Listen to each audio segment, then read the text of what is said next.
ఈ సెక్యులర్ అన్న ఈ లౌకికవాదం అన్న ఈ పదాన్ని మేము అధికారంలోకి వస్తే తొలగిస్తామని బీజేపీ జనరల్ సెక్రటరీ చెప్తా ఉన్నారు. సో దీని మీద ఖచ్చితంగా డిబేట్ జరగాలి. సో ఎందుకంటే ఈ భారత రాజ్యాంగాన్ని మారుస్తారని ఒకరు, లేదు మేము మార్చం, మీరే గతంలో 100 సవరణలు చేసినారు, ఎస్సీ ఎస్టీ బీసీల రిజర్వేషన్లు మీరు ఎత్తేస్తారు, మతపరమైన రిజర్వేషన్లకు మీరు అనుకూలమని ఇటువైపు, ఇట్లా ఇది చర్చ జరుగుతూ ఉన్నది. సో నేను అనుకోవడం, నాకు అనిపిస్తున్నది ఏంటంటే ఇదంతా కూడా ఎలక్షన్ కోసం ఈ పార్టీలు ఆడుతున్న డ్రామాలు, స్టంట్లు తప్ప ఇంకొకటి కాదు. ఎవరు ముట్టగలుగుతారు? దాన్ని ముట్టగలిగే ధైర్యం ఉంటుందంటారా? ఇప్పుడు ఒకవేళ ఆ పరిస్థితి వస్తే పార్లమెంట్లో ఇదే ఎస్సీ ఎస్టీ బీసీలకు సంబంధించిన ఎంపీలు కూడా ఉంటారు కదా, మరి వాళ్ళు ఎటువైపు నిలబడతారు? దేశంలో ఉన్న ప్రజలంతా ఈజీగా ఊరుకుంటారా ఎవరైనా మారుస్తా అంటే? ఒక్కసారి విశారదన్ గారికి కాల్ చేద్దాం, ఎందుకంటే వీళ్ళకి కొంచెం సబ్జెక్ట్ ఓరియంటెడ్ అండ్ దీని మీద సో చాలా గట్టిగా మాట్లాడగలుగుతారు. సరే, వాళ్ళది ధర్మ సమాజ్ పార్టీ అయినప్పటికీ వాళ్ళు ఎట్లా రియాక్ట్ అవుతారు దీని మీద అన్నది చూద్దాం. ఫోన్ కలవట్లే.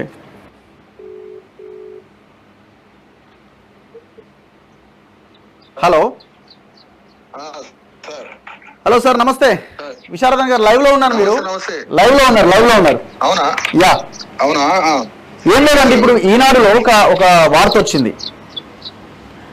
రాజ్యాంగ పీఠిక పూర్వ రూపాన్ని మేము పునరుద్ధరిస్తాం, లౌకిక అన్న పదాన్ని చేర్చి అంబేద్కర్ ఆత్మను కాంగ్రెస్ పార్టీ గాయపరిచింది. దళితులు ఓబీసీల రిజర్వేషన్లకు ఆ పార్టీ పూర్తి వ్యతిరేకంగా ఉంది. సో దీన్ని మనం పునరుద్ధరించాల్సిన అవసరం ఉంది అన్నది వాళ్ళు చెప్తున్న point.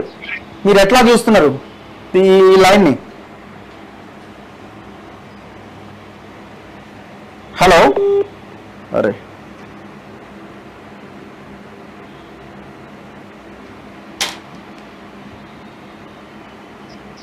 Hello sir, hello hello sir, వినపడుతుందా? హలో, వినిపిస్తుందా? యా చెప్పండి చెప్పండి సార్. ఇప్పుడు ఆ రాజ్యాంగంలో ఉన్నటువంటి మూల సూత్రమే లౌకిక తత్వం. లౌకిక తత్వంతో ముడిపడి ఉన్నది రాజ్యాంగం అంతా. దాంట్లో ఉన్న సారమంతా లౌకిక తత్వమే. లౌకిక అంటే ఫస్ట్ డిఫైన్ చేయాలి సార్. లౌకిక అంటే, లౌకికము అంటే లోక సంబంధమైంది, కంటికి కనిపించే దృశ్యపరమైనది అని అర్థం. ఓకే.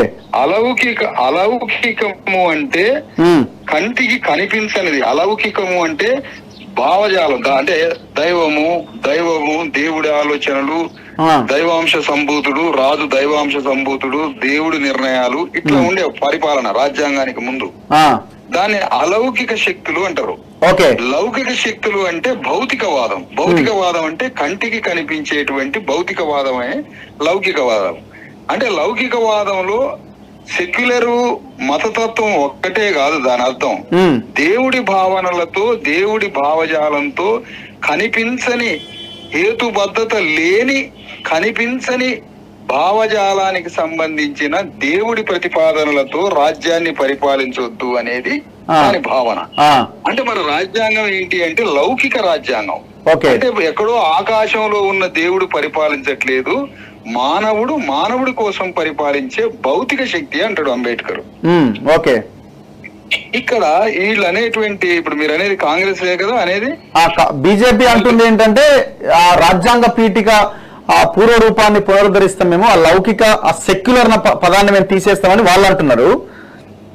ఎవరు అంటున్నారు లౌకిక అనేది తీసేస్తామని? బీజేపీ అంటుంది. అంటే ఆ సెక్యులర్ అన్న పదం అన్నది అంబేద్కర్ ఆత్మని ఇది చేయడమే, ఆ పదాన్ని వాళ్ళు చేర్చినారు, ఆ పదాన్ని మేము తీసేస్తామని వాళ్ళు అంటున్నారు. సో సెక్యులర్ అన్న పదం ఉండాలి అని కాంగ్రెస్ అంటున్నారు. అయితే ఇక్కడ అర్థం ఏంటంటే లౌకిక అనే పదం, ఆ పదం లేకపోయినా దాని భావన అంతా లౌకికవాదమే. ప్రత్యేకంగా అనాల్సిన అవసరమే ఉంది. వీళ్ళు వాళ్ళ అవసరాల కోసం, వీడికి లేదు, బీజేపీకి లేదు, కాంగ్రెస్ వాడికి ఇద్దరికి లేదు లౌకికవాదం కావాల్సిన అవసరం. కానీ ఆ సాంకేతిక అవసరాన్ని వాళ్ళ స్వార్థం కోసం వాడుకుంటున్న పదమే తప్ప ఇద్దరికీ లౌకిక తత్వం మీద ఎలాంటి ఆలోచన లేదు. ఇద్దరికీ లేదు. ఎందుకు అంటే ప్రధానంగా దృష్టి పెట్టాల్సింది మతానికి ప్రాణవాయువు కుల వ్యవస్థ. కాంగ్రెస్ పార్టీ బతికింది మొత్తం కుల వ్యవస్థ ఆధారంగానే. బాబ్రీ మసీదుని కూలగొట్టింది ఎవరు సార్? పివి నరసింహరావు ప్రధానమంత్రిగా ఉన్నప్పుడు బీజేపీని ఎగదోసి బాబ్రీ మసీదుని కూలగొట్టింది పివి నరసింహరావు, కాంగ్రెస్ పార్టీ. లౌకికవాదం ఉందా దానికి? లౌకిక స్ఫూర్తి ఉన్నదా దానికి? కూలగొట్టిందేమో, కూల్చిందేమో బీజేపీ, కూలగొట్టిందేమో పివి నరసింహరావు. అంటే ఇద్దరూ లౌకిక భావనకు వ్యతిరేకమే. అదే సమయంలో మతతత్వం అంటే కేవలం రెండు మతాలు కొట్టుకోవడం ఒకటే కాదు. మతతత్వం అంటే కుల ఆధిపత్యాన్ని ప్రదర్శించడం కూడా మతతత్వమే. ఇక్కడ ఫండమెంటల్ గా మీకు చెప్పాల్సిన ఏంటంటే కొత్త నిర్వచనం లాగా ఉండొచ్చు. ఎందుకంటే నిర్వచనాలన్నీ ప్రపంచం మార్చినప్పుడు అసలైన నిర్వచనం చెప్పినప్పుడు ఇది కొత్తగా ఉంటది. భారత రాజ్యాంగ స్వాభావిక లక్షణం అంతా సోషలిస్ట్ పునాదిగా, లౌకిక పునాదిగానే ఉంది రాజ్యాంగం అంతా. దాన్ని ప్రత్యేక పదాలుగా వల్లించాల్సిన అవసరం లేదు అని అంటాడు అంబేద్కర్. దీని సారాంశం. అయితే ఇక్కడ చెప్పొచ్చేది ఏంటంటే లౌకికవాదం మీద గాని సోషలిజం మీద గాని కాంగ్రెస్ కి కమిట్మెంట్ లేదు, బీజేపీకి లేదు. ఆ పదాలను పట్టుకొని ఇద్దరు తమ స్వార్థం కోసం రాజ్యాంగాన్ని అడ్డం పెట్టుకుంటారు. ఇద్దరికి ఏమైనా లౌకిక భావన ఉందా, ఏమైనా సోషలిస్ట్ భావన ఉందా? రాజ్యాంగ